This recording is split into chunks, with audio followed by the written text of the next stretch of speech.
Hello बच्चा लोग, कैसे हो आप लोग भाई। तो मुझे उम्मीद है आप सब लोगों की पढ़ाई बहुत अच्छे से चल रही होगी। क्लास 12th फिजिक्स में हम लोग चैप्टर पढ़ रहे हैं रे ऑप्टिक्स। रे ऑप्टिक्स में आज के लेक्चर में हम लोग बात करने वाले हैं रिफ्रैक्शन थ्रू प्रिज्म के बारे में। अब प्रिज्म दरअसल में एक इस तरह का ऑप्टिकल इंस्ट्रूमेंट है। जब इसके ऊपर व्हाइट लाइट फॉल करती है इसके एक फेस पर, तो दूसरे फेस से जब लाइट निकलती है तो अपने 7 कलर्स में ब्रेक डाउन हो जाती है। अब प्रिज्म ऐसा क्यों करता है, इस सारी चीजों का डिस्कशन आज के लेक्चर में होगा। By the end of the lecture आपको ये बात पता चल जाएगी कि प्रिज्म दरअसल में व्हाइट लाइट को उसके 7 कलर्स में क्यों ब्रेक डाउन कर देता है, और इस पर्टिकुलर रिफ्रैक्शन को स्टडी करने के लिए क्या क्या मैथमेटिकल फॉर्मूले हम इस्तेमाल कर सकते हैं, इसके बारे में भी हमें आज के लेक्चर में बात करनी है। एक बहुत ही इंपॉर्टेंट टॉपिक है, इसके ऊपर हमारे एग्जाम में, चाहे वो स्कूल एग्जाम हो या कॉम्पिटिटिव एग्जाम हो, हियर एंड देयर क्वेश्चन आते रहते हैं। तो बहुत ही अटेंटिवली इन सारे पॉइंट्स को समझिएगा। तो without wasting any further time सीधे अपना डिस्कशन हम स्टार्ट करते हैं। मेरा नाम है प्रभात और आज के लेक्चर में हम लोग बात करेंगे रिफ्रैक्शन थ्रू प्रिज्म के बारे में। अब प्रिज्म के रिफ्रैक्शन को स्टडी करने के लिए सबसे पहले प्रिज्म को समझ लेते हैं, प्रिज्म क्या चीज होती है। तो प्रिज्म के बारे में अगर हम बात करें तो इस तरह का वो ट्रांसपेरेंट रीजन होता है, एक तरह का ऑप्टिकल इंस्ट्रूमेंट है, जिसपे आप ध्यान से देखो तो कुछ रेक्टेंगुलर सर्फेसेस आपको दिखाई देंगी। इस फिगर में अगर आप ध्यान से देखो तो आपको ये एक रेक्टेंगुलर सर्फेस दिखाई देगी, ये पीछे एक रेक्टेंगुलर सर्फेस है और ये बॉटम में एक रेक्टेंगुलर सरफेस है। और ये रेक्टेंगुलर सरफेस इस तरह से फोल्ड करी गई है कि इन्होंने दो ट्रायंगल आइडेंटिकल फेस बना दिए हैं। तो इस तरह से हमने प्रिज्म देखा है। प्रिज्म इससे भी अलग अलग टाइप के हो सकते हैं, लेकिन अपने फिजिक्स लैब के अंदर क्लास 12th में मोस्टली आप ऐसा ही प्रिज्म पाओगे। और जब भी इसके रिफ्रैक्शन को हमें स्टडी करना होता है, रिफ्रैक्शन तो आपको पता है, लाइट रे जब एक मीडियम से दूसरे मीडियम में ट्रैवल करती है तो वो अपने पाथ से डेविएट हो जाती है। तो इसी रिफ्रैक्शन को अपने को स्टडी करना है। इस रिफ्रैक्शन के दौरान जब हम प्रिज्म को इन्वॉल्व करेंगे तो लाइट जब भी हम फॉल कराएंगे हमेशा इस रेक्टेंगुलर फेस पे कराएंगे, ट्रायंगुलर फेस पे नहीं कराएंगे। अब रेक्टेंगुलर फेस पे अगर व्हाइट लाइट आपने फॉल कराई तो लाइट इस प्रिज्म के अंदर से ट्रैवल करेगी और जब दूसरे फेस से बाहर निकलेगी तो अपने 7 कलर में डेविएट हो जाएगी। वॉयलेट कलर सबसे ज्यादा डेविएट हो जाएगा और रेड कलर सबसे कम डेविएट होगा। अब ये क्यों होता है, इसी बात को हम लोग धीरे धीरे समझेंगे। By the end of the lecture आपको ये सारी बातें बहुत डिटेल में पता चल जाएंगी। अब सुनो, इस पूरे सिचुएशन में जो रिफ्रैक्शन हुआ है उसकी मैथ को स्टडी करना है। तो मैथ को स्टडी करने के लिए हमें इसके रे डायग्राम की जरूरत होती है। अब रे डायग्राम प्रिज्म का कैसे बनाया जाता है वो एक बड़ा इंटरेस्टिंग आइडिया है, उसे अच्छे से समझिएगा। दरअसल में रे डायग्राम बनाने के लिए हम ऐसा सोचते हैं कि अगर मान लो हम प्रिज्म को यहां पर इस ट्रायंगुलर फेस के सामने से ऑब्जर्व करें, तो इस ट्रायंगुलर फेस के सामने से अगर आप प्रिज्म को ऑब्जर्व करोगे तो आपको ये ट्रायंगल ही ट्रायंगल दिखाई देगा, पीछे वाले रेक्टेंगुलर फेसेस तो दिखाई नहीं देंगे। क्यों? जैसे देखो, अगर ये पेन के बारे में अगर बात करें तो ये पेन नियरली सिलिंड्रिकल है, पर अगर इसे सामने से आप देखोगे तो आपको इसका ये सर्कुलर फेस दिखाई देगा, ये कर्व सरफेस कम दिखाई देंगे।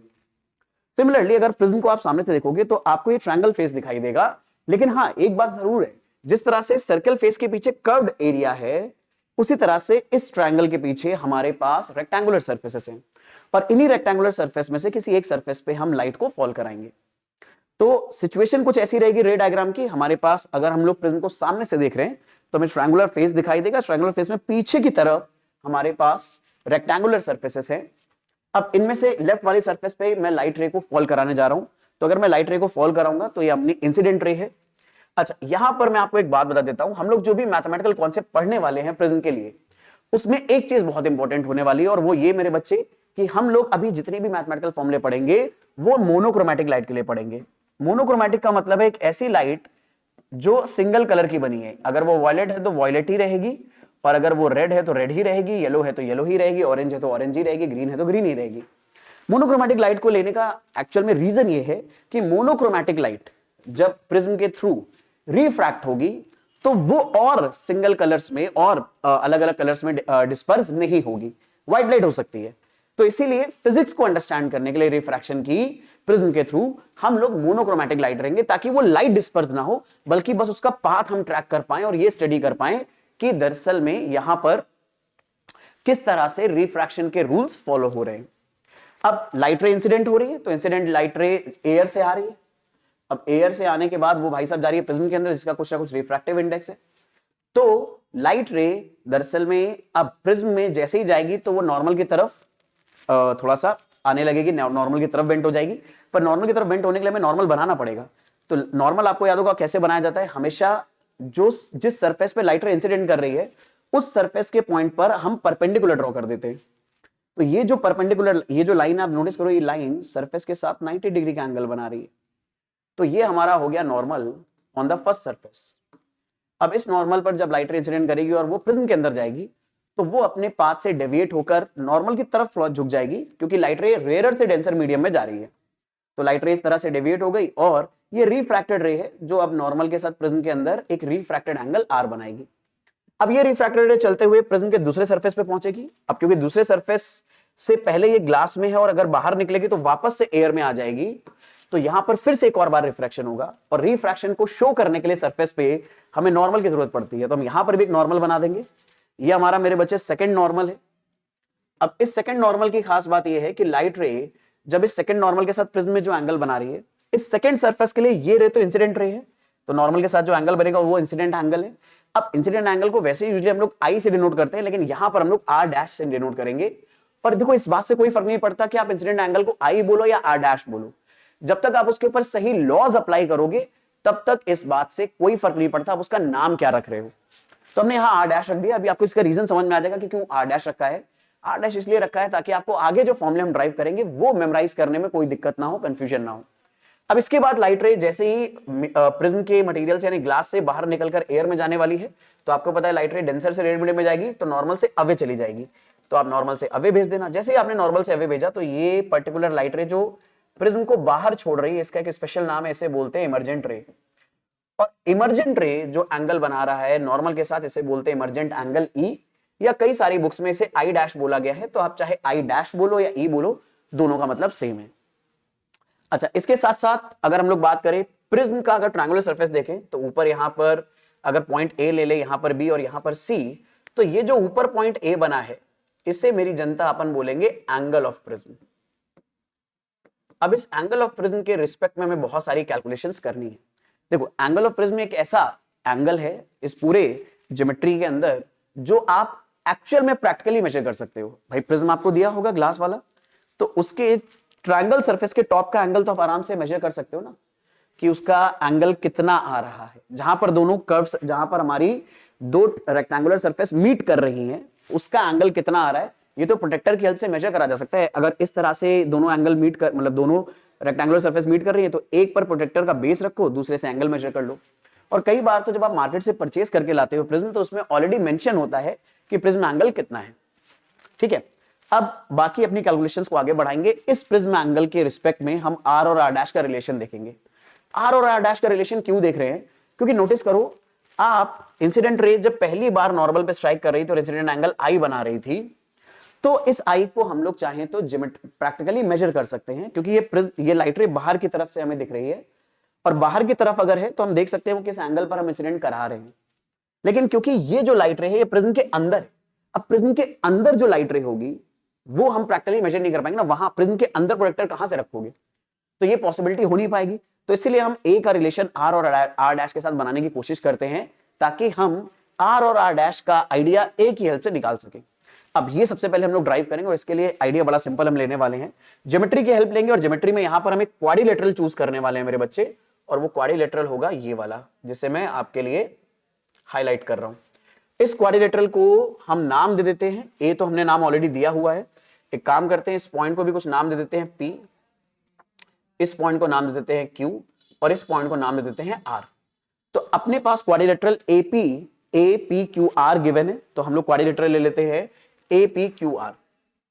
तो इन क्वाड्रिलेटरल APQR अगर हम ध्यान से देखें तो आपको एक बात नोटिस होगी मेरे बच्चे, अगर ये एंगल 90 है, ये स्ट्रेट लाइन है, तो आपको पता है स्ट्रेट लाइन के एक पॉइंट पर दोनों एंगल का सम 180 आना चाहिए। तो अगर ये एंगल 90 है मेरी जनता, तो ये पूरा एंगल भी 90 आएगा। And bye the same logic, normal surface के साथ जो एंगल बना रही है वो भी 90 होगा।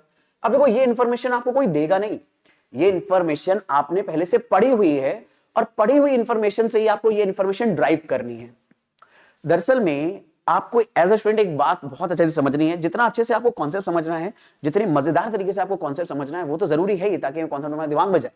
लेकिन दिमाग में जाने के बाद जरूरत पड़ने पर उससे जो इंफॉर्मेशन हम डिराइव कर सकते हैं और सोच सकते हैं, वो भी सोचने की जरूरत है। अब देखो, हमने रिफ्रैक्शन जब पढ़ा है तो हमने पढ़ा है कि नॉर्मल हमेशा सरफेस के साथ 90 डिग्री एंगल बनाता है। ठीक है, हमने ये भी पढ़ा है कि एक स्ट्रेट लाइन के एक पॉइंट पर जितने भी एंगल्स होंगे उन सबका सम 180 आएगा। अब इन्हीं इंफॉर्मेशन को यूज करके यहां पर हम एक नया आइडिया ड्राइव कर रहे हैं कि अगर ये एंगल 90 है तो ये पूरा एंगल भी 90 होगा। अब मैं इन सारे एंगल्स को हाईलाइट क्यों कर रहा हूं, इसको और इसको, क्योंकि रियलाइज करो ये दोनों एंगल हमारे क्वाड्रिलेटरल का पार्ट है। अब क्वाड्रिलेटरल के चारों एंगल का सम 360 आना चाहिए, पर अगर ये दोनों खुद 90 है तो इनका सम 180 आएगा, तो बचे हुए दो का सम भी 180 आना चाहिए, तभी तो टोटल 360 बनेगा। तो मेरी जनता, हम ये आइडिया फॉलो करके अपने कहानी को आगे बढ़ाना चाहेंगे। तो हमें यहां पर ये बात तो समझ में आ रही है कि इस क्वाड्रिलेटरल एपीक्यूआर में अगर मैं पेन का कलर चेंज करूं तो ये बोल सकता हूं एंगल पी और एंगल आर जो हमारे पास है वो 90 डिग्री है, क्योंकि ये एंगल है सरफेस और नॉर्मल के बीच में। तो ये बात मैं मेंशन भी कर देता हूं कि हम इसे 90 से ले रहे हैं क्योंकि ये एंगल बन रहा है बिटवीन सरफेस एंड नॉर्मल। मुझे उम्मीद है मेरे बच्चों को ये बात समझने में कोई दिक्कत नहीं है, कोई परेशानी नहीं है। तो अगर ऐसा हुआ तो मेरे बच्चे अपन ये बोल सकते हैं कि जो एंगल ए और क्यू है इनका सम 180 ही आना चाहिए। कहां है एंगल ए और क्यू? ये एंगल ए है और इस एंगल के बारे में अगर हम बात करें तो ये एंगल क्यू है। अगर ये दोनों एक्चुअल में 90 थे, इनका सम 180 था, तो इनका भी सम 180 आना चाहिए। तो अब इसे अपनी कैलकुलेशन के लिए मान लेते हैं अपनी जनता इक्वेशन नंबर 1। इसे हमें यूज करना है इस डेटा को। अब कैसे इस्तेमाल करेंगे? देखो, मैंने आपको बोला था मुझे ए का आर और आर डैश के साथ रिलेशन बनाना है। ए का क्यू के साथ तो रिलेशन बन गया।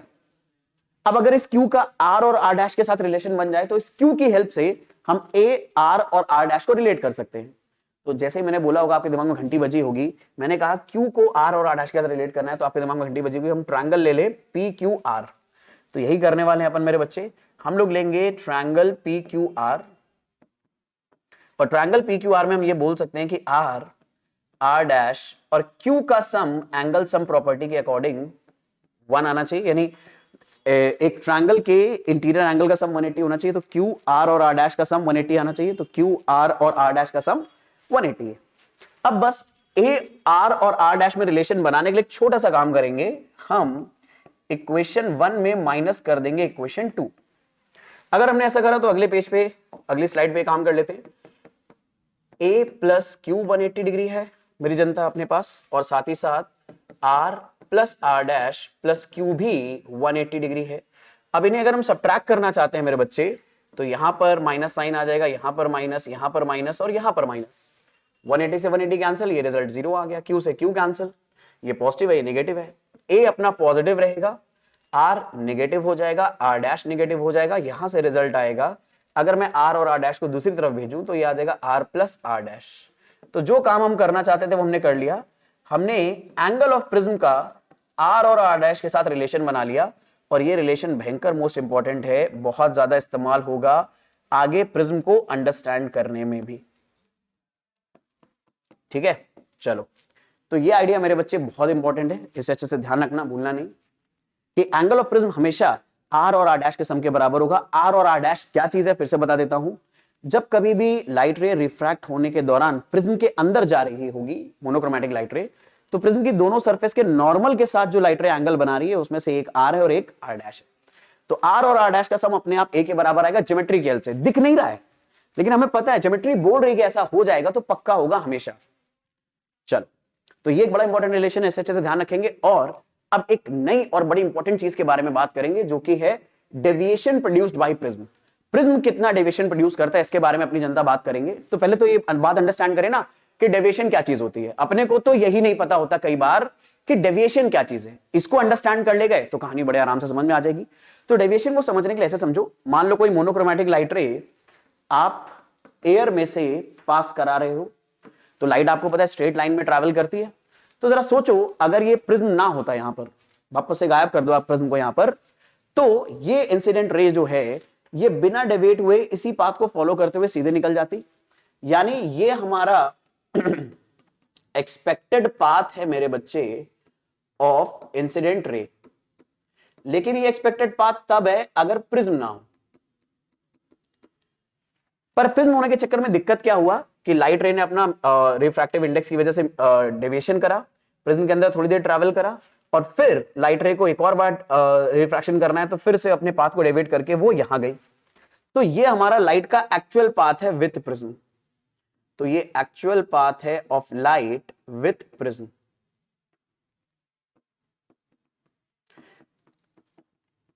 अब ये जो एक्चुअल पाथ है, हमें ऐसा लग रहा है, देखो लाइट क्योंकि स्ट्रेट लाइन में ही ट्रैवल करते हैं, हम ऐसा मानते हैं। तो जरा सोचो अगर प्रिज्म ना होता और लाइट रे मुझे यहां पे चाहिए होती, तो लाइट रे को इस डायरेक्शन से आना चाहिए था। अगर मुझे लाइट रे यही चाहिए, अगर ये एक्चुअल पाथ है तो लाइट रे को इस पाथ पर आना चाहिए था। ये हमने इमेजिन करा कि लाइट रे को इस पाथ से आना चाहिए था। ये है यही लाइट रे, वो डेविएट हो गई ना। अगर प्रिज्म था तो डेविएट हुई, प्रिज्म ना होती तो सीधे जाती। तो अगर लाइट का एक्चुअल पाथ डेविएट होने के बाद ये है, तो लाइट रे को हमें सीधा आते हुए देखेगी तो हमें ऐसे ही तो लगेगा कि लाइट रे यहां से आ रही है। क्योंकि ह्यूमंस को ना ऐसा ही लगता है कि लाइट जहां से आते हुए दिखती है ना, उसके ब्रेन को ऐसा लगता है कि लाइट रे उसी पाथ में सीधे आ रही है। तभी हमें दरअसल में ऑप्टिकल इल्यूजन्स होते हैं। पानी में मछली कहीं और होती है, हमें कहीं और दिखती है। ठीक है, ये बात मैंने रिफ्रैक्शन में बहुत पहले भी बताई है आपको। और अगर रिफ्रैक्शन पे कमांड नहीं है आपका, तो मैं फिर से बता दूं, इस आई बटन पर मैं पूरी रे ऑप्टिक्स का आपको प्लेलिस्ट का लिंक दे दूंगा मेरे बच्चे, वहां से जाकर आप इसे पूरा अच्छे से देख लेना अगर कोई भी डाउट है तो ये ऑप्टिकल इल्यूजन इसी वजह से क्रिएट होते हैं। तो अब देखो इसी को मैथ में इन्वॉल्व कर लेंगे। लाइट रे अगर ऐसे आ रही है तो हमें लगेगा वो इस पाथ को फॉलो करते हुए आएगी। लाइट रे को जाना इस पाथ पे चाहिए था, प्रिज्म की वजह से वो जा इस पाथ पे रही है। तो इन दोनों पाथ के बीच में जो एंगल होता है उसे तो डेविएशन बोलेंगे। लाइट रे को यहां जाना चाहिए था, यहां चली गई, डेविएट हो गई लाइट रे, तो इस एंगल को अपन बोलेंगे डेविएशन एंगल। तो डेविएशन समझना जरूरी है आपको। लाइट का जो एक्सपेक्टेड पाथ है विदाउट रिफ्रैक्शन, और रिफ्रैक्शन की वजह से जो एक्चुअल पाथ है, ठीक है, जिससे वो इमर्ज हो रही है प्रिज्म के बाहर से, उनके बीच का एंगल ऑफ डेविएशन होगा या डेविएशन एंगल होगा। अपने को मेरे बच्चे अब ये एंगल ऑफ डेविएशन कैलकुलेट करना है। इसको कैलकुलेट करेंगे। अब कैसे करेंगे, तो उसके लिए हम लोग क्या करते हैं, इन जो पॉइंट्स को नाम दिए थे इनको दोबारा नाम देते हैं। ये हो गया पॉइंट पी, ये हो गया क्यू, ये हो गया आर, और ये मेरे बच्चे हो गया क्यू डैश। आपको याद है ये एंगल आई था मेरे बच्चे, ये एंगल आर था, ये वाला एंगल आर डैश है, ये वाला ई या आई डैश के बराबर है। ठीक है, यहां तक तो कोई दिक्कत नहीं है।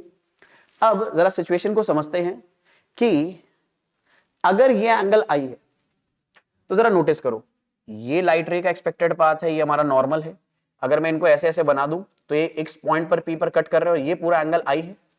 तो अगर ये एंगल आई है तो ये पूरा एंगल भी आई होना चाहिए, वर्टिकल अपोजिट एंगल। यानी ये पूरा एंगल क्या आना चाहिए, आई। पर इसमें बीच में हमने एक एंगल बना दिया छोटा सा आर, तो बचा हुआ एंगल क्या हो जाएगा, आई माइनस आर। ये तो सारे बच्चे कैलकुलेट कर सकते हैं, आइडेंटिफाई कर सकते हैं, इसको समझने में किसी को कोई दिक्कत नहीं है।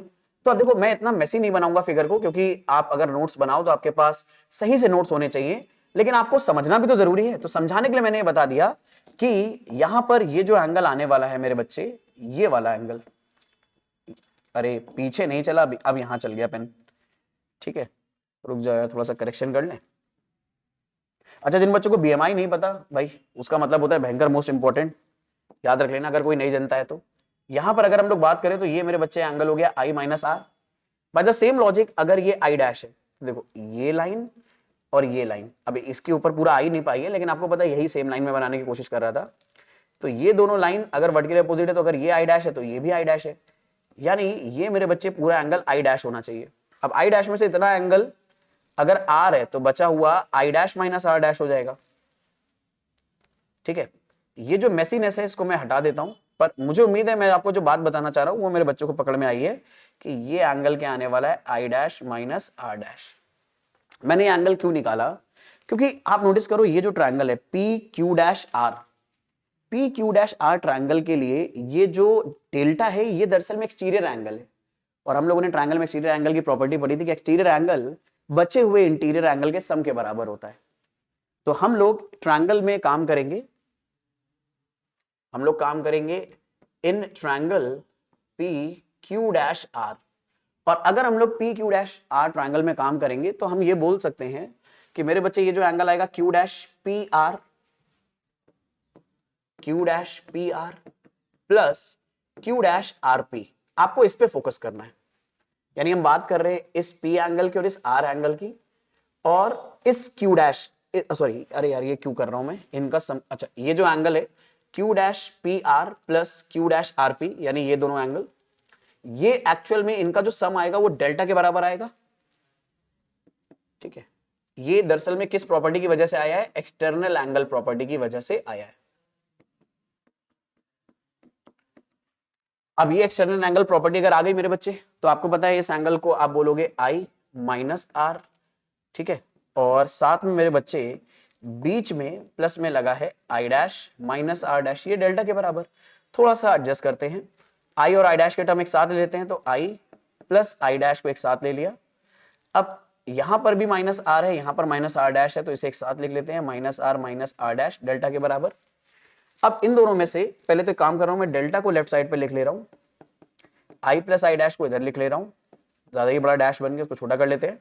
माइनस कॉमन लिया अपन ने मेरी जनता, तो यहां पर आर प्लस आर डैश आ जाएगा। ये आपको दिखाई दे रहा है, इसे मान लेते हैं क्वेश्चन नंबर अभी 1 अपने लिए।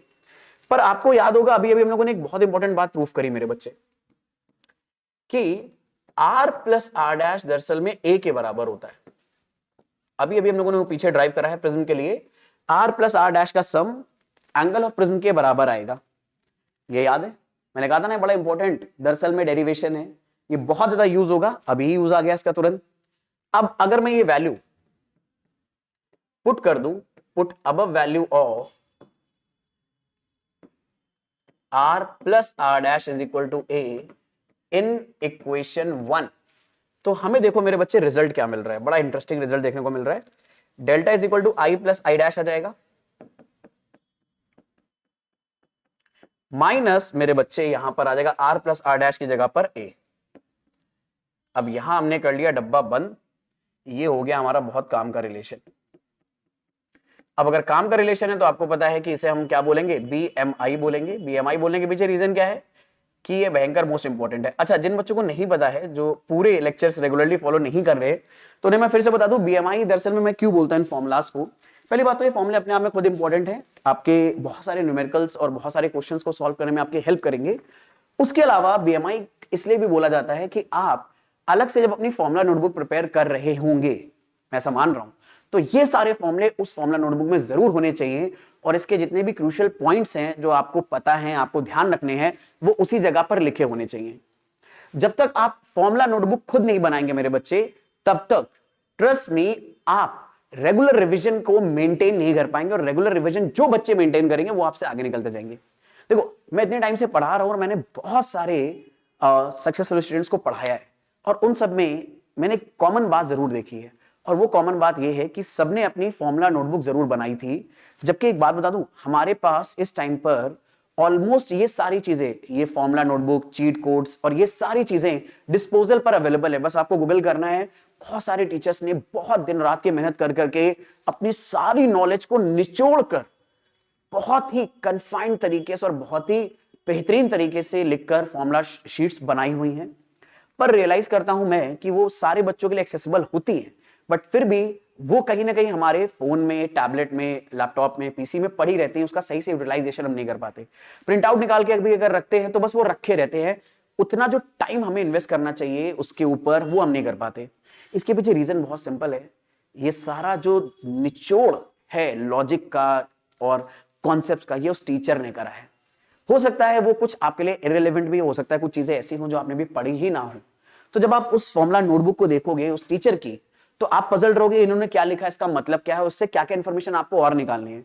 पर यही काम अगर जरा खुद सोचो आप अपने लिए करोगे, तो पहली बात आप वहां पर अपना थोड़ा टाइम इन्वेस्ट कर रहे हो, तो आपको साइकोलॉजिकल कनेक्शन बनेगा उस पर्टिकुलर फॉर्मुला नोटबुक के साथ कि यार इस पे मैंने मेहनत करी है, मुझे इस पे काम करना है। आप इधर उधर देखोगे उसको, ऊपर से उसमें आप साथ में वो चीजें भी लिख सकते हो जो आपको उस टाइम पर लर्न हुई थी। जैसे यहां पर अब मैं आपको एक बड़ी इंपॉर्टेंट बात बताने वाला हूं, आप चाहो तो ये फॉर्मुला नोटबुक मेंटेन करते टाइम खुद भी लिख सकते हो आप। जैसे इंपॉर्टेंट बात क्या, हालांकि ये बड़ा ट्रिवियल सा आइडिया है, लेकिन अक्सर बैक ऑफ माइंड ये हमारे चलता नहीं है, इसलिए हम सही से थॉट प्रोसेस में ला नहीं पाते। बहुत सारे जो मेरे ब्रिलियंट स्टूडेंट्स हैं वो पक्का ये बात सुन के, ये बात जो भी मैं बोलने जा रहा हूं, इसको सुन के ऐसा सोचेंगे कि ये सर को बात बताने की जरूरत क्या है, ये तो हमें पता ही है। लेकिन एक बात बता दूं, आपको पता है मेरे बच्चे, पर बहुत सारे बच्चों को नहीं भी पता है। तो सबको कॉमन ग्राउंड लाने के लिए ये बात बताना जरूरी है, ताकि भाई सबका लेवल बराबर पे आए, तभी तो कंपटीशन बढ़ेगा। आप अगर यहां आ गए हो तो यहां वाले को भी तो यहां लाऊं, तभी तो आप आगे बढ़ोगे। ठीक है, तो कहानी क्या है, दरअसल में जब कभी भी कोई फॉर्मूला आपको गिवन होता है, तो हमारा जो ह्यूमन ब्रेन है वो ऐसा सोचता है कि यार लेफ्ट में एक टर्म लिखा है और राइट में सारे टर्म लिखे हैं, तो राइट वाले टर्म अगर पता होंगे तो लेफ्ट वाला हम निकाल लेंगे। पर मैथ ये बोलती है मेरे बच्चे, हमारे ब्रेन ने तो ये बोला कि अगर ये टर्म पता होंगे तो ये निकल आएगा, पर मैथ एक्चुअल में बोलती है कि ये एक इक्वेशन है, इस इक्वेशन में चार चीजें आपस में रिलेट हो रही है, डेल्टा, आई, आई डैश और ए। अब इनमें से कोई भी तीन अगर आपको पता है और चौथी निकालनी है वो आप निकाल सकते हो। इस बात से कोई फर्क नहीं पड़ता कि वो जो टर्म आपको कैलकुलेट करना है वो राइट में लिखा है या लेफ्ट में। अब ये बात बताना क्यों जरूरी था, क्योंकि बच्चे ये बात रियलाइज नहीं करते कि ये इसी आइडिया पर बेस बहुत सारे छुपे हुए क्वेश्चंस, डेटा को छुपाकर बनाए गए क्वेश्चंस हमारे टीचर हमसे पूछते रहते हैं। क्योंकि जितना डेटा छुपा होगा उतना आपको अपना दिमाग चलाना पड़ेगा कुरेद कुरेद के उसे निकालने में। जैसे मोल्स वगैरह के ऊपर क्वेश्चंस कभी कभी दिए जाते हैं, तो जैसे आप सबको पता है mole is equal to mass upon molar mass होता है। अब मान लो किसी टीचर को मोलर मास आपसे निकलवाना है, तो उसके लिए उन्होंने क्वेश्चन में सीधे मोल्स दे दिए। अब मोल्स दे दिए, मास अपॉन मोलर मास हमें करना है, और उन्होंने आपसे मोलर मास पूछा है, पर वो मास इस तरह से घुमा फिरा के आपको देंगे क्वेश्चन के अंदर कि आपका दिमाग चलना बंद हो जाएगा, आपका पूरा फोकस मास निकालने पे चला जाएगा। आपको शायद फॉर्मूले पे ध्यान नहीं दो कि अच्छा हमें मोलर मास निकालना है और मास का मोल्स अपॉन मोलर मास से फॉर्मूला इस्तेमाल करके भी निकाल लेंगे। तो इसीलिए ये सारी चीजें बैक ऑफ माइंड जब आपके चलती हैं तो आपको बहुत ज्यादा कॉन्सेप्ट्स अच्छे से पकड़ में भी आ जाते हैं, और फिर आप धीरे धीरे रियलाइज करना, आप खुद ये बोलना बंद कर दो कि सर हमें फिजिक्स समझ में तो आती है बट न्यूमेरिकल सॉल्व नहीं होते। न्यूमेरिकल सॉल्व ना होने के पीछे कई सारे रीजंस में से एक रीजन ये भी है कि आप जो फॉर्मूला है उससे सही से अंडरस्टैंड नहीं करते हो, इसीलिए फॉर्मूला नोटबुक मेंटेन करना मेरे बच्चे आपके लिए बहुत ज्यादा जरूरी है। ठीक है, चलो तो अपनी कहानी को आगे बढ़ाते हैं। मुझे उम्मीद है यहां तक तो मेरे बच्चों को ये बात समझ में आ गई है। ये एंगल ऑफ डेविएशन क्या है, ये बड़ा इंपॉर्टेंट आइडिया है, ये आपको पकड़ में आ गया। अब बात करते हैं एंगल ऑफ डेविएशन किन किन चीजों पर डिपेंड करता है। यार ये एंगल ऑफ डेविएशन का डिपेंडेंसी देखना भी बहुत ज्यादा जरूरी है अपने लिए। तो हम लोग बात कर लेते हैं उन फैक्टर्स की जिन पे एंगल ऑफ डेविएशन डिपेंड करता है। Factors on which delta depends. Delta आप समझ ही गए हो, एंगल ऑफ डेविएशन है। थोड़ा सा आलसी हूं मैं, तो मैंने पूरा नाम नहीं लिखा एंगल ऑफ डेविएशन, क्योंकि आपको पता है कंटिन्यूएशन में ही आ रहा है और मैं बोल भी रहा हूं तो आपको समझ में तो आ ही जाएगा। तो सबसे पहली चीज जिस पे एंगल ऑफ डेविएशन डिपेंड करता है वो है एंगल ऑफ इंसिडेंस। कितने एंगल ऑफ इंसिडेंस पे हम लाइट गिरा रहे हैं उस पर डिपेंड करेगा डेल्टा। क्योंकि आइडिया बड़ा सिंपल है। जैसे मान लो ये प्रिज्म है मेरे बच्चे, अब प्रिज्म पर मैंने नॉर्मल के अलोंग मान लो इस एंगल पर 60 डिग्री एंगल पर लाइट रे को इंसिडेंट कराया, वो थोड़ा सा रिफ्रैक्ट हुई, दूसरे सरफेस पे पहुंची और इस एंगल पर एग्जिट हो गई। मान लेते हैं इमर्जेंट एंगल 30 डिग्री, ऐसे रैंडमली माना है 30 डिग्री है इमर्जेंट एंगल। अब जरा सोचो अगर मैं एंगल ये इंसिडेंट बदल दूं, ठीक है, अब की बार मैं लाइट रे को किसी और एंगल पे इंसिडेंट कराऊं, लेट्स से 30 डिग्री पे इंसिडेंट कराऊं, तो अब लाइट रे जब रिफ्रैक्ट होगी तो यहां कहीं जाएगी ना अंदर, और यहां पर अब कुछ एंगल बनाएगी, और लेट्स से ये एंगल हमने मान लिया 60। तो देखो एंगल ऑफ इंसिडेंस मैंने जब चेंज करा, आप व्हाइट कलर वाली लाइट के लिए एंगल ऑफ इंसिडेंस 60 डिग्री और इमर्जेंट एंगल 30 है, पर दरअसल में जब हम येलो कलर वाली लाइट के बारे में बात करें उसमें एंगल ऑफ इंसिडेंस अगर 30 है तो इमर्जेंट एंगल 60 डिग्री हो गया। तो एंगल ऑफ इंसिडेंस चेंज करने पर दरअसल में हमें पता चल रहा है कि इमर्जेंट एंगल भी उसी के हिसाब से बदल रहा है, और एंगल ऑफ इंसिडेंस अगर बदलेगा तो इस फॉर्मूले में सीधे अगर आप आई की वैल्यू चेंज करोगे मेरे बच्चे तो डेल्टा भी तो चेंज होगा। आई अगर चेंज हो गया 60 से 30 हो गया तो यहां पर डेल्टा भी उसी के अकॉर्डिंग क्या हो जाएगा मेरे बच्चे, चेंज हो जाएगा। और ये बात सोचो क्यों चेंज हो जाएगा, अरे भाई येलो वाली जो लाइट है उसके लिए अगर हम लोग बात करें तो एंगल ऑफ डेविएशन यहां पे निकलेगा और व्हाइट कलर के लिए अलग निकलेगा। तो एंगल ऑफ डेविएशन बहुत ज्यादा डिपेंड करता है मेरे बच्चे इस पर्टिकुलर एंगल ऑफ इंसिडेंस पे। एंगल ऑफ इंसिडेंस अगर अलग है, मतलब पहले लाइट ऐसे जाने वाली थी अब ऐसे जा रही है, तो लाइट का जो डेविएशन एंगल है, मान लो लाइट रे को ऐसे आते हुए दिख रही है लाइट रे, ठीक है, तो डेविएशन एंगल बदलेगा। जैसे मान लो लाइट रे इस पाथ से आ रही है, अगर एंगल ऑफ इंसिडेंस पहले ऐसे था, बाद में अभी डेविएशन एंगल इतना है, ये मान लो लाइट रे का एंगल आपने चेंज कर दिया, डेविएशन एंगल घट जाएगा, चेंज हो जाएगा। तो एंगल ऑफ इंसिडेंस पे बहुत ज्यादा डिपेंड करती है एंगल ऑफ डेविएशन। अब इसके अलावा किस और फैक्टर पे एंगल ऑफ डेविएशन डिपेंड करता है अगर उसके बारे में बात करें तो पेन का कलर एक बार फिर से व्हाइट कर लेते हैं ताकि ये सारी चीजें सेम ही कलर से रहें तो आपके लिए बेटर रहेंगे अंडरस्टैंड करना। तो दूसरा डिपेंड करेगा मेरे बच्चे the material of the prism पे। क्यों मटेरियल पे क्यों डिपेंड करेगा, आइडिया मेरे बच्चे सिंपल है। मटेरियल ऑफ प्रिज्म का मतलब है रिफ्रैक्टिव इंडेक्स ऑफ प्रिज्म। तो रिफ्रैक्टिव इंडेक्स, जैसे आपने एक बार मटेरियल ग्लास में फ्लिंट ग्लास लिया, कभी क्राउन ग्लास लिया, तो इन मटेरियल के रिफ्रैक्टिव इंडेक्स अलग है। अब रिफ्रैक्टिव इंडेक्स अगर अलग है तो ये लाइट रे को अलग अलग पाथ पे डेविएट करेंगे ना, रिफ्रैक्ट करेंगे। और इंसिडेंट रे अगर अलग पाथ पर रिफ्रैक्ट हो गई तो जब इमर्ज होकर निकलेगी तो वो भी डिफरेंट पाथ से निकलेगी पहले के कंपैरिजन में। तो इसलिए मटेरियल पे बहुत ज्यादा डिपेंड करता है हमारा दरअसल में डेविएशन एंगल। तीसरी जिस चीज पे एंगल ऑफ डेविएशन डिपेंड करता है मेरे बच्चे, वो है वेवलेंथ ऑफ द लाइट। अब वेवलेंथ ऑफ लाइट पे कैसे डिपेंड करता है उसके बारे में अगर बात करें तो आपको याद होगा अभी तक हम लोगों ने जितना भी रिफ्रैक्शन पढ़ा है मेरे प्यारे बच्चों, वो पढ़ा है अपनी जनता अपन ने सिंगल कलर की लाइट के लिए, मोनोक्रोमैटिक लाइट के लिए।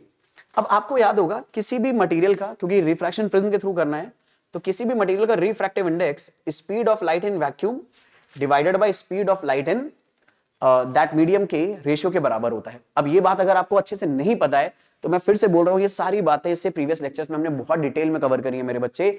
जरूर जाकर आई बटन पे मैं लिंक दे दूंगा, आप आराम से देख लेना। अदरवाइज बस सीधे ऐसे टाइप करना रे ऑप्टिक्स बाय केमिस्ट्री कक्षा प्रभात गुप्ता, आपको ये वीडियो ये प्लेलिस्ट मिल जाएगी। आराम से जाकर एक एक लेक्चर विजिट कर लेना। बहुत बेसिक से मैंने सारी बातें आपको बताई है ताकि कॉन्सेप्ट आपको बहुत अच्छे से क्लियर हो जाए। और रियलाइज करना दरअसल में इसी सिस्टम को अगर आप पढ़ते हुए चलोगे तो आप इतने अच्छे से कनेक्शन बैठाते हुए चलोगे कॉन्सेप्ट के साथ कि रे ऑप्टिक्स आपको बहुत आराम से समझ में आ जाएगी। ठीक है, अब सुनना, हमें तो ये समझना है कि वेवलेंथ ऑफ लाइट पे एंगल ऑफ डेविएशन कैसे डिपेंड करता है। कहानी बड़ी सिंपल है। देखो, स्पीड ऑफ लाइट किसी भी मीडियम में अगर आपको निकालनी है तो उसके लिए आप लाइट, क्योंकि एक वेव के फॉर्म में एग्जिस्ट करती है, हमें ये पता है, तो उसकी फ्रीक्वेंसी को उसके वेवलेंथ से मल्टीप्लाई कर देते हैं, क्योंकि वेलोसिटी ऑफ वेव क्या होता है, फ्रीक्वेंसी इंटू वेवलेंथ। अब ये रिकॉल होना जरूरी है आपके लिए। अगर ये रिकॉल नहीं हो रहा, एकदम दिमाग में घंटी नहीं बज रही है, तो मेरे बच्चे इसका मतलब है पहली बात तो क्लास 11 का वेव पढ़ना अभी जरूरी है अपने लिए। और साथ ही साथ अभी हम लोगों ने इलेक्ट्रोमैग्नेटिक वेव्स जो कॉन्सेप्ट पढ़ा है, डुअल नेचर जो पढ़ा है, उन सबको भी रिकॉल करना जरूरी है, क्योंकि वहां पर ये सारी बातें करी है। तो अब देखो, लैम्डा अगर बदलेगा तो म्यू बदलेगा। म्यू तो मटेरियल है ना, मटेरियल का प्रॉपर्टी है। पर देखो ये डिपेंड किस पे कर रहा है, लाइट के वेवलेंथ पर। तो लाइट का वेवलेंथ अगर बदलेगा तो म्यू बदलेगा। और कैसे, अगर वेवलेंथ बढ़ेगा, क्योंकि म्यू और लैम्डा इनवर्सली प्रोपोर्शनल है, तो म्यू अगर बढ़ेगा तो जो हमारा लैम्डा अगर बढ़ेगा तो म्यू घटेगा। यानी अलग अलग वेवलेंथ के लिए म्यू की वैल्यू अलग अलग आएगी। वॉयलेट के लिए अलग, रेड के लिए अलग, ग्रीन के लिए अलग, ब्लू के लिए अलग, ऑरेंज के लिए अलग, येलो के लिए अलग। तो मेरे बच्चे अलग अलग लाइट के लिए अगर म्यू ही प्रिज्म का अलग हो जाएगा तो इसका मतलब है वो प्रिज्म अलग अलग कलर की लाइट को सेम इंसिडेंट एंगल पर भी क्या करेगा, अलग अलग रिफ्रैक्ट करेगा। मान लो आपने इंसिडेंट लाइट रे, व्हाइट बोर्ड पर चलते हैं और ऐसे डिस्कस करते हैं, मान लो ये प्रिज्म है और आप प्रिज्म भाई साहब पर रेड कलर की लाइट रे इंसिडेंट करा रहे हो, और एक बार दूसरे प्रिज्म के लिए आप सेम एंगल पर ब्लू कलर की लाइट रे इंसिडेंट करा रहे हो। एंगल ऑफ इंसिडेंस सेम है, यहां पर भी आई है और यहां पर भी आई है, पर जब रेड कलर की लाइट रे प्रिज्म के अंदर जाएगी तो इसके लिए रिफ्रैक्टिव इंडेक्स अलग होगा। और कैसे, म्यू इनवर्सली प्रोपोर्शनल है लैम्डा के, तो लैम्डा जितना ज्यादा होगा म्यू उतना कम होगा।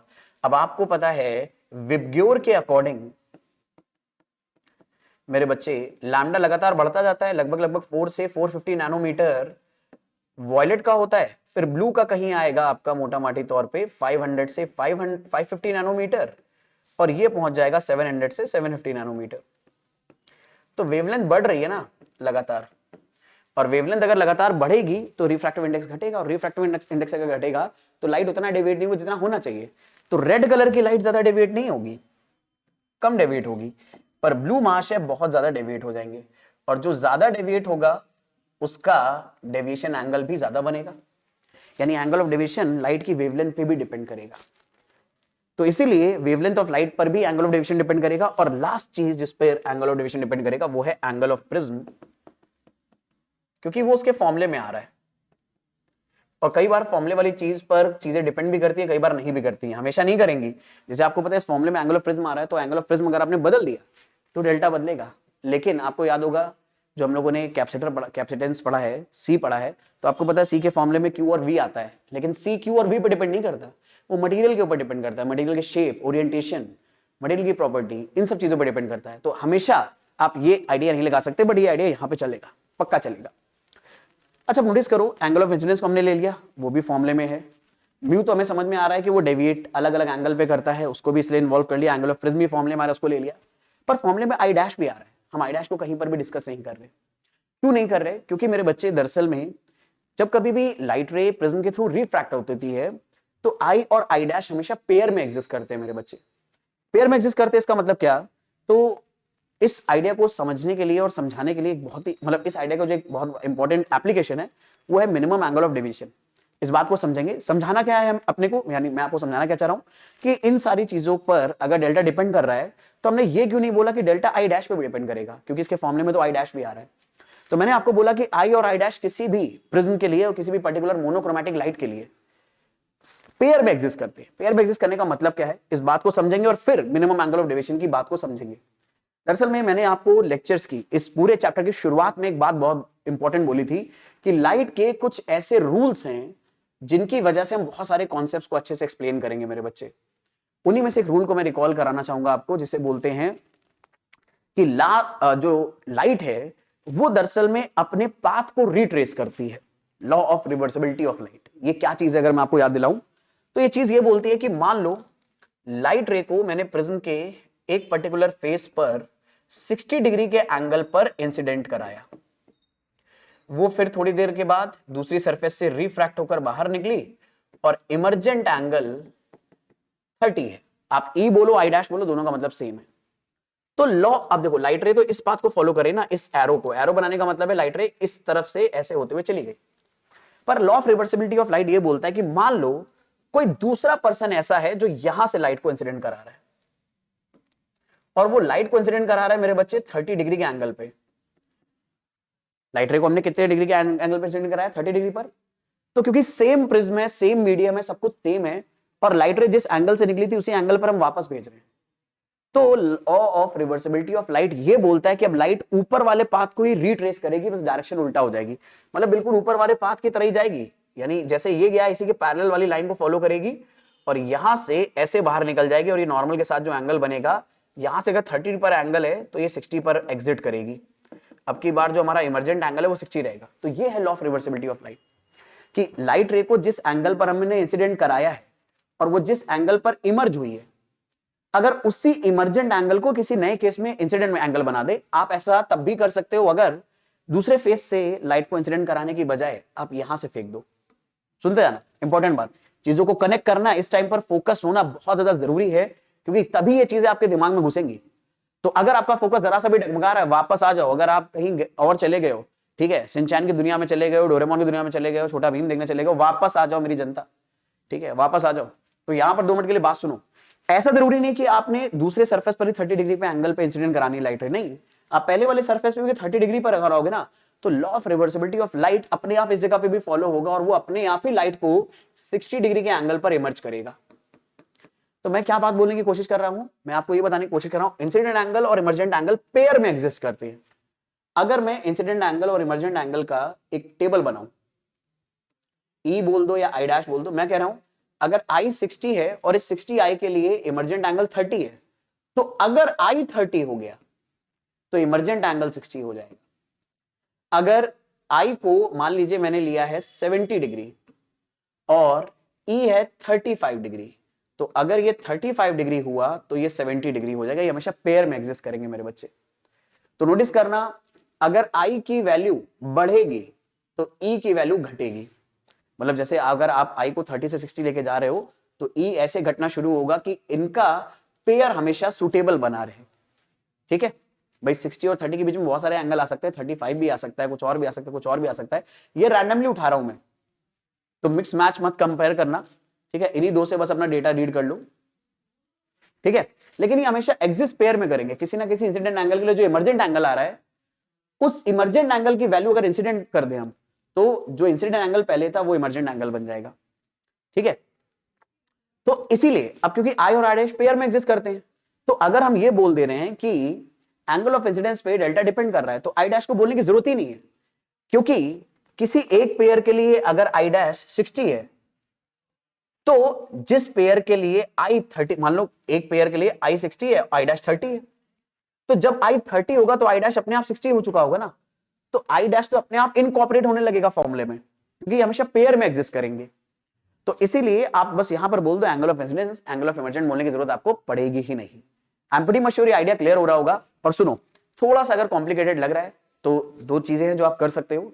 पहली चीज स्किप कर दो, कोई बात नहीं। दूसरी चीज, एक बार वीडियो को थोड़ा सा रिवाइंड करके आराम से सारी बातों को दिमाग में जाने दो। दोनों ऑप्शन आपके पास अवेलेबल हैं, जो आप करना चाहो आप कर लो। पर मैं अपने सारे स्टूडेंट को एक बात बोलता हूं कि तुम्हें मेरे बच्चे अलाउड है हर वो कॉन्सेप्ट छोड़ना जो तुम्हारा मन कर रहा है। तुम्हें जो चीज पढ़ने का मन नहीं है बिल्कुल छोड़ दो, मत पढ़ो। तुम्हें ये टॉपिक छोड़ना है, छोड़ दो। तुम्हें कोई और टॉपिक पढ़ना नहीं है, मजा नहीं आ रही उसमें, छोड़ दो। आपका जो जो टॉपिक छोड़ने का मन कर रहा है उसे आप छोड़ते हुए चलो, पर इसके एवज में बस एक काम करते हुए चलना।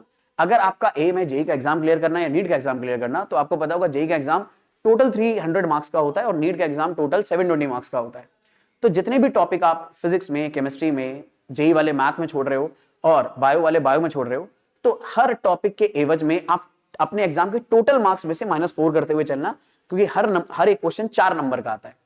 तो आप जैसे -4 करते हुए चलोगे तो फाइनली आप देखना जितने सारे टॉपिक आपने छोड़ दिए, जिनमें आपने कम ध्यान दिया है, अच्छे से नहीं समझा है, तो आप नोटिस करना फाइनली आपके पास कितना टोटल बच रहा है जिसका पेपर आप दोगे। क्योंकि जितने टॉपिक आपने छोड़ दिए वो आ नहीं रहे आपको, तो टेस्ट आप 300 नंबर का नहीं दोगे जेई वाले और 720 का नहीं देंगे नीट वाले, जितना बचा है उतने का टेस्ट दोगे। तो इसीलिए मैं आपको हमेशा बोलता हूं, आपका जो मन करे छोड़ने का आप छोड़ सकते हो, कोई दिक्कत नहीं मेरे बच्चे। लेकिन ये याद रखना कि फिर टेस्ट आप सारे टोटल मार्क्स का नहीं दोगे, वो टोटल मार्क्स का तो उनके लिए है जिन्होंने सारी प्रिपरेशन करी हुई है। इस बात को ध्यान रखना, ठीक है। चलो, तो इसलिए अगर आपको लग रहा है कि इसको थोड़ा कम पकड़ में आया तो एक बार जरा रिवाइंड करना, फिर आगे करना, क्योंकि ये सारी इंफॉर्मेशन ना कहीं आपको बहुत बढ़िया न्यूमेरिकल सॉल्व करने में हेल्प करेगी, ठीक है। चलो, अब आ जाते हैं मिनिमम एंगल ऑफ डेविएशन पे। मिनिमम एंगल ऑफ डेविएशन क्या है, उसके लिए ग्राफ समझना जरूरी है। पहले एक बात देखते हैं, ग्राफ बना किस में है। तो ग्राफ की एक्स एक्सिस पे हमने लिया है एंगल ऑफ इंसिडेंस और वाई एक्सिस पे लिया है एंगल ऑफ डेविएशन। अब जैसे यहां पर आपको बताया गया एंगल ऑफ इंसिडेंस की वैल्यू लगभग 40 डिग्री से कम है, और इस एंगल ऑफ डेविएशन के लिए, इस एंगल ऑफ इंसिडेंस के लिए जो एंगल ऑफ डेविएशन है वो 50 डिग्री आ रहा है। लेकिन मैंने आपको मेरे बच्चे बताया था एंगल ऑफ इंसिडेंस और एंगल ऑफ इमरजेंस हमेशा पेयर में एग्जिस्ट करते हैं। तो इस इंसिडेंट एंगल के लिए कोई ना कोई इमरजेंट एंगल भी आ रहा होगा, तो वो हमने इस जगह पे प्लॉट करा हुआ है, इमरजेंट एंगल ई। अब नोटिस करना, आपको मैंने पहले भी यहां पर बताया हुआ है कि अगर आई बढ़ेगा तो ई घटेगा। यानी इस ग्राफ में अगर मैं राइट की तरफ जाऊंगा तो आई यानी एंगल ऑफ इंसिडेंस बढ़ेगा, तो जो ई की वैल्यू वो घटना शुरू हो जाएगी, लेकिन पेयर में एग्जिस्ट करेगी। यानी जब मैं इस वैल्यू ऑफ आई के बारे में बात करूंगा तो इमरजेंट एंगल ये आएगा। जब इस वैल्यू आई के बारे में बात करूंगा तो आई देखो बढ़ता जा रहा है ना, जैसे जैसे मैं एक्स एक्सिस में राइट की तरफ जाऊंगा आई की वैल्यू बढ़ेगी। पर हमने एक बात समझी है, आई अगर बड़ा होगा तो इमरजेंट एंगल छोटा होगा, तो इस तरह से ये छोटा होता जाएगा, और छोटा होते होते होते होते अल्टीमेटली कहां पहुंचेगा, दोनों एक ही जगह पर मीट कर जाएंगे। यानी ये वो जगह है जहां पर इंसिडेंट एंगल और इमरजेंट एंगल मीट कर गए मेरे बच्चे। अब इंसिडेंट एंगल और इमरजेंट एंगल मीट कर जाएंगे तो इस जगह पे कोई ना कोई डेविएशन क्रिएट होगा, और ये जो डेविएशन क्रिएट हुआ है इस डेविएशन को बोलेंगे मिनिमम एंगल ऑफ डेविएशन। यानी इस जगह पर जब प्रिज्म के थ्रू रिफ्रैक्शन हो रहा होगा तो एंगल ऑफ डेविएशन सबसे कम रहने वाला है, बाकी सारे केसेस में देखो सबसे ज्यादा है। ग्राफ इसके नीचे एग्जिस्ट ही नहीं कर रहा, तो एंगल ऑफ डेविएशन जो मिनिमम मिलेगा वो यहीं पर मिलेगा। तो एंगल ऑफ डेविएशन मिनिमम कब मिलेगा, जब इंसिडेंट एंगल और इमरजेंट एंगल इक्वल हो जाएंगे। तो इसीलिए अब इस बात को स्टडी कर लेते हैं कि मिनिमम एंगल ऑफ डेविएशन कितना आने वाला है। तो मिनिमम एंगल ऑफ डेविएशन के लिए अब यहां पर इंसिडेंट एंगल को अगर I1 लिया है और इमरजेंट एंगल को अगर I2 लिया है, तो अपन एक बात बोल सकते हैं यहां पर बहुत इंपॉर्टेंट मेरे बच्चे, कि for minimum angle of deviation को ऐसे लिखते हैं डेल्टा मिन। ये मेरे बच्चे मिनिमम एंगल ऑफ डेविएशन है। For minimum angle of deviation जो हमारा इंसिडेंट एंगल होगा, इस फिगर में अगर हम बात करें तो I1 I2 के बराबर होगा, पहली बात। अब जरा सुनना, अगर I1 I2 के बराबर हो गए ना, तो क्योंकि I1 के लिए रिफ्रैक्टेड एंगल R1 है और I2 के लिए इंसिडेंट एंगल R2 है, तो अगर I1 I2 बराबर है तो R1 का R2 का भी बराबर होना जरूरी है, क्योंकि यहां पर भी स्नेल लॉ फॉलो होना चाहिए, यहां पर भी स्नेल लॉ फॉलो होना चाहिए। भाई अगर स्नेल लॉ यहां पर 2 मिनट फॉलो करा दे अपन, तो यहां पर अपन क्या बोलेंगे, जो म्यू आएगा मतलब साइन I1 जो है वो म्यू साइन R1 के बराबर होगा। तो हम बोल सकते हैं म्यू किसके बराबर है, sign I1 upon sine R1 के। ऐसे सेकंड वाले पॉइंट पर अगर हम लोग काम करें तो ये बोल सकते हैं R2 प्रिज्म के अंदर बनना है तो म्यू साइन R2 बराबर हो जाएगा I2, प्रिज्म के बाहर एयर में बन रहा है तो साइन I2 के बराबर हो जाएगा। तो म्यू की वैल्यू आ गई sign I2 upon sine R2। इस डब्बे में चीज जो लिखी है उसको देखो, इस डब्बे में चीज लिखी है इसको देखो। यहां पर देखो लेफ्ट हैंड साइड अगर बराबर है तो राइट हैंड साइड भी बराबर होनी चाहिए, बिल्कुल। ऊपर से साइन I1 साइन I2 के बराबर होगा, क्योंकि I1 I2 बराबर है, तो सब कुछ बराबर। अगर ये भी बराबर हो गए, न्यूमरेटर भी बराबर हो गए, तो डिनोमिनेटर को भी बराबर होना पड़ेगा। तो इसका मतलब है साइन R1 साइन R2 के बराबर होगा, और साइन R1 अगर R2 के बराबर हो गया तो R1 R2 बराबर होंगे। यानी मिनिमम एंगल ऑफ डेविएशन के लिए इंसिडेंट एंगल इमर्जेंट एंगल तो बराबर होगा ही, पर साथ ही साथ मेरे बच्चे, मेरे प्यारे बच्चों, जो हमारा रिफ्रैक्टेड एंगल्स हैं या लाइट रे जब प्रिज्म के अंदर है वो नॉर्मल के साथ जो एंगल बना रही है ये भी बराबर होंगे। और अगर ये एंगल बराबर हो गए तो प्रिज्म के अंदर जो लाइट रे है वो प्रिज्म के बेस के पैरेलल हो जाएगी। तो तीसरी चीज जो हो सकती है वो लाइट रे पैरेलल हो जाएगी, light ray in prism is parallel to base. ये बहुत इंपॉर्टेंट बात है, ऐसे अच्छे से ध्यान रखना। तो ये तीनों चीजें या इन तीनों में से कोई भी चीज फॉलो अगर हो गई तो पक्का मिनिमम एंगल ऑफ डेविएशन आपको मिलेगा ही मिलेगा। लेकिन ये तीनों कंडीशंस एक्चुअल में मिनिमम एंगल ऑफ डेविएशन को सेटिस्फाई करेगी, और इसकी हेल्प से आप लोग मिनिमम एंगल ऑफ डेविएशन अभी ड्राइव भी करेंगे, देखेंगे कि मिनिमम एंगल ऑफ डेविएशन कितना आने वाला है। ठीक है, देखो कैसे करेंगे, आइडिया बड़ा सिंपल है। हम लोगों को पता है for minimum angle of deviation, minimum angle of deviation को हम लोग क्या बोलने वाले हैं, ये तो बच्चों को समझ में आ गया।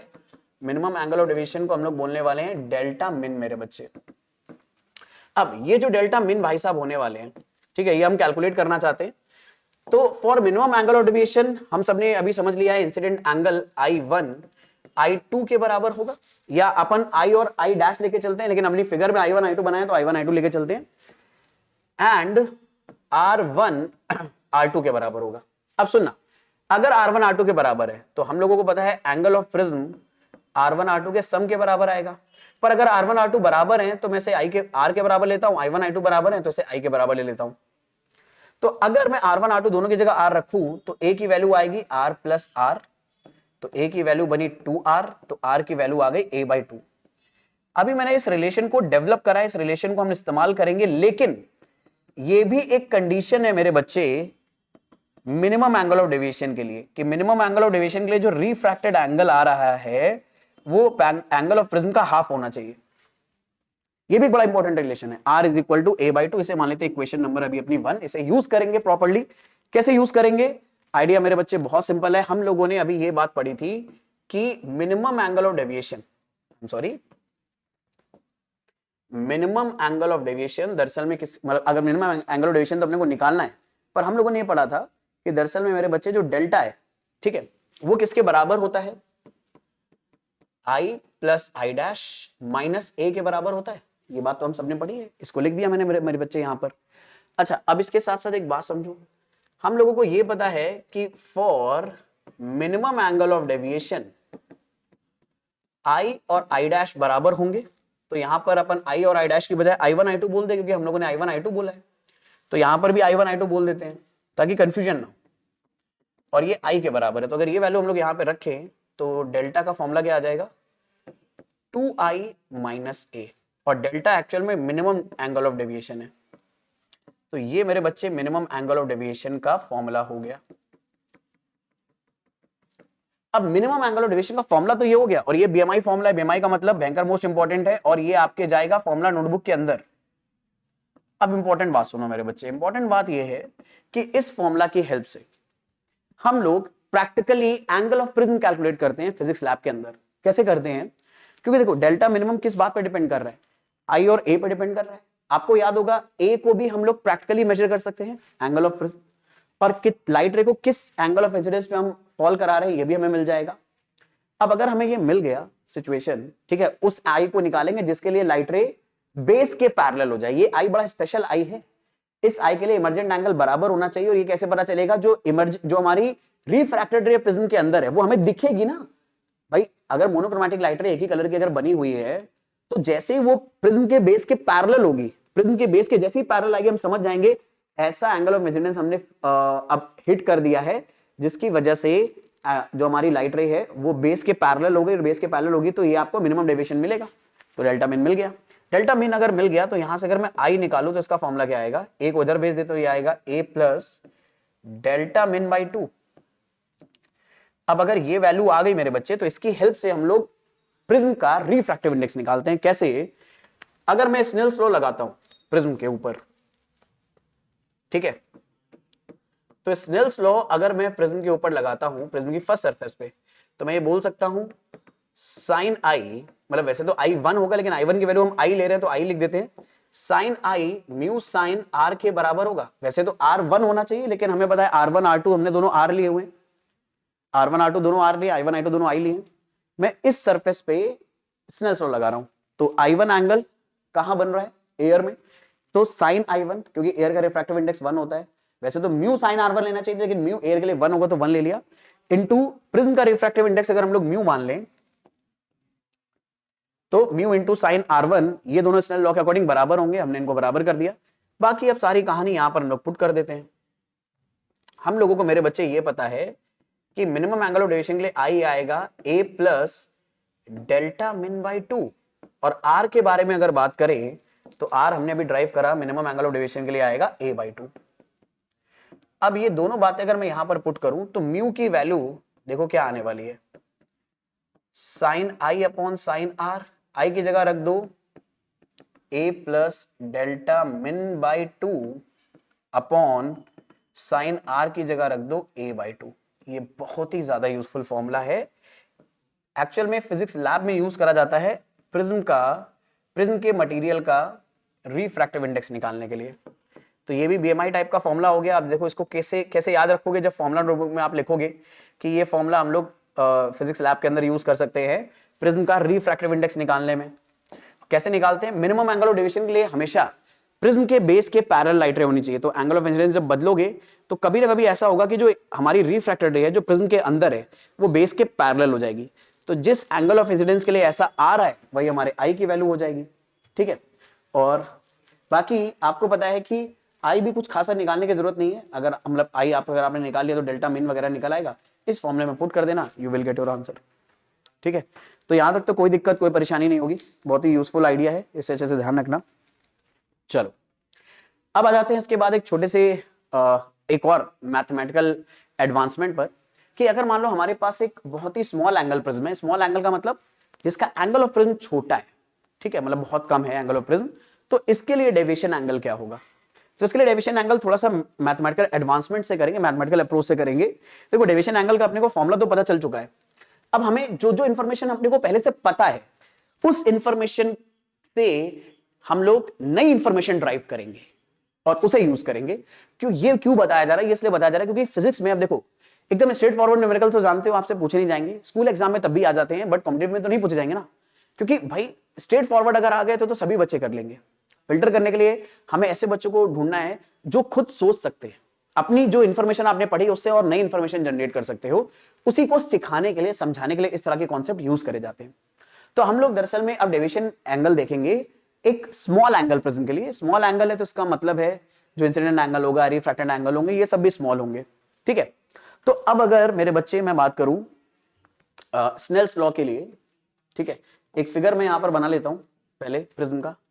ये मान लो मेरे बच्चे प्रिज्म है, इस प्रिज्म पर हम लोगों ने लाइट रे को इंसिडेंट कराया, ये इंसिडेंट लाइट रे है, ये नॉर्मल के साथ कोई ना कोई इंसिडेंट एंगल बना रही है, फिर लाइट रे रिफ्रैक्ट हुई, कोई और कलर ले लेते हैं, रिफ्रैक्ट होकर यहां पर रिफ्रैक्टेड एंगल आर बनाया, फिर लाइट रे ने यहां पर क्या कलर ले लें, चलो ब्लू ले लेते हैं, यहां पर रिफ्रैक्ट, यहां पर इंसिडेंट हुई, आर डैश एंगल बना और यहां से इमर्ज होकर ई या आई डैश एंगल बना के बाहर निकल गई। ये सब अपने को पता है। 2 पॉइंट्स में मार्क करना चाहूंगा बड़े स्पेशल, पी एंड क्यू। तो देखो पी और क्यू पॉइंट ऐसे हैं जहां पर रिफ्रैक्शन हो रहा है, तो मैं पी और क्यू पॉइंट पर मेरे बच्चे रिफ्रैक्शन का आइडिया यहां पर लगाऊंगा, स्नेल्स लॉ लगाऊंगा। तो हम लोग यहां पर एक काम करने वाले हैं, एट पॉइंट पी हम अप्लाई करने वाले हैं स्नेल्स लॉ। अब स्नेल्स लॉ अगर मैं अप्लाई करूंगा तो देखो जो इंसिडेंट रे है वो एयर में है और जा रही है वो रिफ्रैक्टिव इंडेक्स म्यू के मीडियम में, तो हम लोग बोल सकते हैं कि साइन आई बराबर होगा म्यू साइन आर के। तो म्यू को हम लोग बोल सकते हैं मेरे बच्चे sine I upon sine R, let's say this equation number 1। Similarly मेरे बच्चे आप सोचो, अगर मैं स्नेल्स लॉ लगाऊं एट पॉइंट क्यू,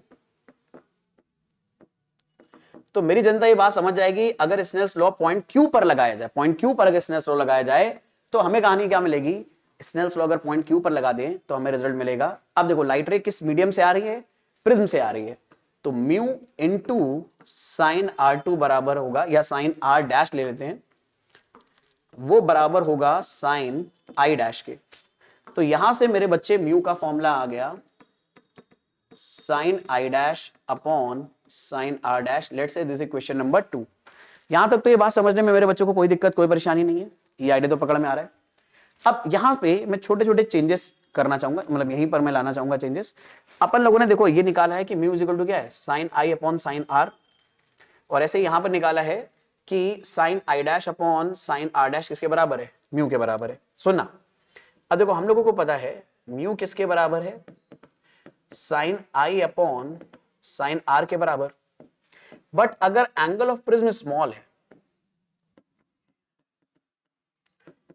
अगर एंगल ऑफ प्रिज्म बहुत ज्यादा स्मॉल है मेरे बच्चे, तो इसका मतलब है हम ये बोल सकते हैं कि साइन I नियरली क्लोज होगा I के बराबर। जिन बच्चों ने फंडामेंटल ऑफ मैथमेटिक्स पढ़ रखा है फिजिक्स के लिए, उन्हें पता है कि कभी भी अगर एंगल बहुत छोटा होता है तो उस एंगल के साइन की वैल्यू एंगल की रेडियन वैल्यू के बराबर होती है।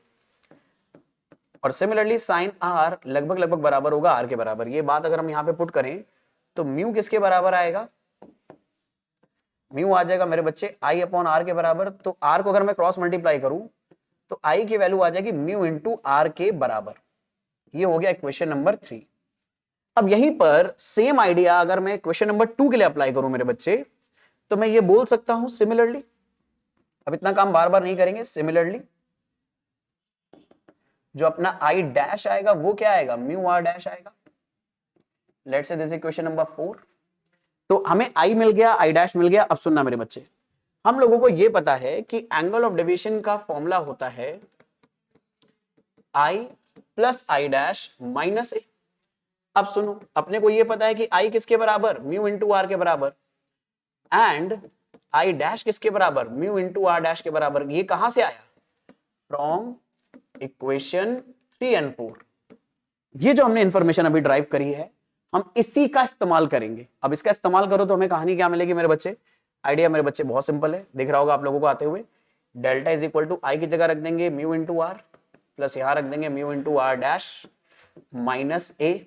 अब आपको पता है म्यू अगर कॉमन लोगे तो यहां पर बचेगा R plus R dash minus A, और R plus R dash A होता है तो यह आ गया म्यू A माइनस ए। यहां से A कॉमन ले लो तो बचा म्यू माइनस 1 इंटू ए। तो ये डेल्टा आ रहा है, लेकिन ये डेल्टा है मेरे बच्चे, ये बात ध्यान रखना, ये एंगल ऑफ डेविएशन है फॉर स्मॉल एंगल प्रिज्म। तो इसके ऊपर भी कभी कभी क्वेश्चन आते हैं, तो ये भी बीएमआई टाइप का फॉर्मूला हो जाएगा। अरे देखो ये फॉर्मूले जितने भी आप पढ़ रहे हो सब बीएमआई टाइप के हैं, कुल मिला के आपके फॉर्मूला नोटबुक में होने चाहिए। लेकिन इसके साथ इसके सारे इफ एंड बट्स भी आपको लिखने पड़ेंगे, हर एक छोटा पॉइंट। जैसे ये फॉर्मूला डेविएशन एंगल का तब वैलिड है जब एंगल ऑफ प्रिज्म स्मॉल है। क्वेश्चन में ये बात दे रखी है आपको कि एंगल ऑफ प्रिज्म स्मॉल है, या कोई हिंट दे रखी है जिससे आपको ये पता चलेगा कि एंगल ऑफ प्रिज्म स्मॉल लेना है, तब आप ये फॉर्मूला अप्लाई कर सकते हो। अदरवाइज इन जनरल केस तो आपके पास पीछे सारे फॉर्मूले अवेलेबल हैं। मिनिमम एंगल ऑफ डेविएशन के लिए आपके पास ये फॉर्मूला अवेलेबल है, ये फॉर्मूला अवेलेबल है, और नॉर्मल डेविएशन के लिए आपके पास ऑलरेडी ये वाला फॉर्मूला तो अवेलेबल रहता ही है। तो ये कहानी है दरअसल में डेविएशन के बारे में। अब अपने आ जाते हैं सबसे इंपॉर्टेंट आइडिया पर कि मेरे बच्चे प्रिज्म जब व्हाइट लाइट जब प्रिज्म के ऊपर पड़ती है तो वो क्यों अपने कॉन्स्टिट्यूएंट कलर्स में डिस्पर्स हो जाता है। तो उसके पीछे रीजन समझते हैं कि जब एक प्रिज्म के ऊपर व्हाइट लाइट फॉल करती है तो वैसे 7 कलर में क्यों ब्रेक डाउन हो जाती है, और क्यों मेरे बच्चे वॉयलेट कलर सबसे ज्यादा डेविएट होता है और रेड कलर सबसे कम। एक पैटर्न में ही ये हमें डेविएशन क्यों देखने को मिलता है, ये विबग्योर पैटर्न हमें देखने को क्यों मिल रहा है, इसके बारे में हम लोग बात करेंगे। ठीक है, चलो इसके पीछे आइडिया बड़ा सिंपल है। आइडिया क्या है मेरे बच्चे, हम लोगों ने ये बात अच्छे से समझी है कि किसी भी मटेरियल का रिफ्रैक्टिव इंडेक्स, इस केस में प्रिज्म का refractive index speed of light in vacuum और speed of light in prism के रेशियो के बराबर होगा। v को हम लोगों ने, v क्या है, speed of light in prism, यानी जब ये लाइट प्रिज्म के अंदर जाएगी तो इसकी स्पीड क्या है। पर हमें पता है स्पीड ऑफ लाइट किसी भी मीडियम के अंदर अगर हमें निकालनी है तो वो लाइट की फ्रीक्वेंसी और लाइट के वेवलेंथ के प्रोडक्ट के बराबर होगी। देखो यार, फ्रीक्वेंसी की यूनिट क्या होती है, पर सेकंड, वेवलेंथ की यूनिट मीटर, मीटर पर सेकंड, यानी इन दोनों को मल्टीप्लाई करोगे तो वेलोसिटी तो बनेगा। ये आप डायमेंशन एनालिसिस से भी कर सकते हो अगर फॉर्मूला भूल रहे हो तो। पर मुझे उम्मीद है जितने भी बच्चे कनेक्टिवली स्टडी करते हुए आ रहे हैं, मतलब उनको अच्छे से पता है कि कई बार ऐसा हो सकता है फिजिक्स के अंदर एक जो कॉन्सेप्ट है वो दूसरे कॉन्सेप्ट से कनेक्ट करे, तो वो हर कॉन्सेप्ट को अपने दिमाग में बैठाते हुए चल रहे हैं। तो आपको रियलाइज होगा ये चीजें बड़े आराम से आप कनेक्ट कर ले जाओगे। और म्यू ऑफ प्रिज्म का ये आपको आइडिया आ गया। म्यू ऑफ प्रिज्म क्या बोल रहा है कि वेवलेंथ ऑफ लाइट अगर बढ़ेगी, क्योंकि म्यू ऑफ प्रिज्म और वेवलेंथ में इनवर्स रिलेशन है, तो म्यू ऑफ प्रिज्म अगर वेवलेंथ ऑफ लाइट अगर बढ़ी तो म्यू ऑफ प्रिज्म घटेगा। और हम सबको मेरे बच्चे ये पता है कि विबग्योर के लिए violet, indigo, blue, green, yellow, orange, red colour की जो लाइट है इनके लिए वेवलेंथ बढ़ते हुए चलते हैं ना भाई। आपको याद है ये लगभग 450 नैनोमीटर होता है, फिर ऐसे ही ये लगभग मोटा माटी तौर पे 500 नैनोमीटर हो जाएगा। इस साइन का मतलब है लगभग, फिर ऐसे ही ये और बढ़कर 550 नैनोमीटर हो जाएगा, और ऐसे बढ़ते ये लगभग पहुंच जाता है मोटा माटी तौर पे 750 नैनोमीटर। यानी लैम्डा यहां पर मेरे बच्चे इंक्रीज कर रहा है। अब अगर लैम्डा इंक्रीज करेगा वॉयलेट से रेड की तरफ, तो लैम्डा अगर इंक्रीज करेगा तो रिफ्रैक्टिव इंडेक्स घटेगा। यानी वॉयलेट कलर जिसका वेवलेंथ सबसे कम है उसके लिए रिफ्रैक्टिव इंडेक्स सबसे ज्यादा होगा। और किसी मटेरियल का रिफ्रैक्टिव इंडेक्स जितना ज्यादा होगा किसी भी लाइट के लिए, वो जैसे ही लाइट उस मटेरियल के अंदर जाएगी सबसे ज्यादा डेविएट कर देगा, डेविएशन रिफ्रैक्शन सबसे ज्यादा होगा। तो वॉयलेट कलर सबसे ज्यादा डेविएट हो जाता है और रेड कलर सबसे कम डेविएट होता है। तो इसीलिए देखो यहां पर आपको एनसीईआरटी में ये टेबल भी दी हुई है कि वॉयलेट कलर की वेवलेंथ लगभग 400 नैनोमीटर है। क्राउन ग्लास के लिए उसका रिफ्रैक्टिव इंडेक्स 1.53 है। पर जैसे आप रेड की तरफ जाओगे, रिफ्रैक्टिव जो वेवलेंथ है वो बढ़ी पर रिफ्रैक्टिव इंडेक्स कम हो गया। और रिफ्रैक्टिव इंडेक्स अगर घटेगा तो लाइट डेविएट कम होगी, और लाइट अगर डेविएट कम होगी तो रेड सबसे कम डेविएट होगा, सीधे चलता चला जाएगा, और वॉयलेट सबसे ज्यादा डेविएट हो जाएगा। तो व्हाइट लाइट में तो सारे कलर मिक्स होकर चले आ रहे थे, लेकिन जैसे प्रिज्म को पता चला कि यार अब ये सातों कलर अलग अलग आ रहे हैं और उन सातों के लिए उनका बिहेवियर अलग अलग है, मतलब प्रिज्म को आप ऐसा समझो ऐसी मशीन है जो ये देख सकती है कि उसकी वेवलेंथ के अकॉर्डिंग वो अलग अलग एंगल पे डेविएट कर देगी। जैसे ही प्रिज्म को दिखाई दिया कम वेवलेंथ की लाइट आ रही है, कम वेवलेंथ की अगर लाइट आ रही है तो उसका रिफ्रैक्टिव इंडेक्स सबसे ज्यादा बढ़ जाएगा और सबसे तेजी से उसको झटका देकर ज्यादा एंगल पे फेंक देगा। तो इसलिए जो हमारा वॉयलेट है वो सबसे ज्यादा एंगल पे डेविएट हो गया और रेड सबसे कम एंगल पे डेविएट हुआ। तो मुझे उम्मीद है मेरे बच्चों को ये बात पकड़ में आ रही होगी। अब यही बात पूरी कहानी मैंने यहाँ पर लिख दी है, क्योंकि ये आपको एक्सप्लेन करने को कई बार आता है, तो इसे अच्छे से लिख लेना। तो मुझे उम्मीद है ये पूरा प्रिज्म का जितना भी कॉन्सेप्ट है, जितनी भी बातें मैंने आपको बताई है, ये सब अच्छे से पकड़ में आई होंगी, सब आपने अच्छे से अंडरस्टैंड कर ली होंगी। अब इसी पर कुछ न्यूमेरिकल्स भी आते हैं। ये न्यूमेरिकल आप चाहो तो खुद से प्रैक्टिस करना, क्योंकि टाइम ज्यादा हो चुका है, तो मैं नहीं चाहूंगा कि मैं आपका और ज्यादा वक्त लूं। क्वेश्चन बड़ा क्वेश्चन सिंपल सा ही है, आप आराम से करो, आ जाएगा। बाकी और बेटर क्वेश्चन तो हम लोग जैसे ही पूरा टॉपिक फिनिश होगा तो मिक्स प्रॉब्लम्स में इसको करने की कोशिश करेंगे, ताकि आपको ये भी पता चले कि कॉन्सेप्ट पर कितना कमांड हुआ है आपका। ठीक है, तो I am pretty much sure ये सारी बातें अभी तक हम लोगों ने जितनी भी करी है प्रिज्म के बारे में, ये सब आपके पास आपको अच्छे से अंडरस्टैंड हुई है। जरूर फॉर्मूला नोटबुक में सारे फॉर्मूले और स्पेशल इसके इफ एंड बट्स लिख लेना। बाकी मिलेंगे नेक्स्ट क्लास में, तब तक के लिए जम के पढ़ाई करते रहो, रिवीजन करते रहो, जो भी डाउट्स आते रहे मेरे साथ जरूर डिस्कस करते रहो।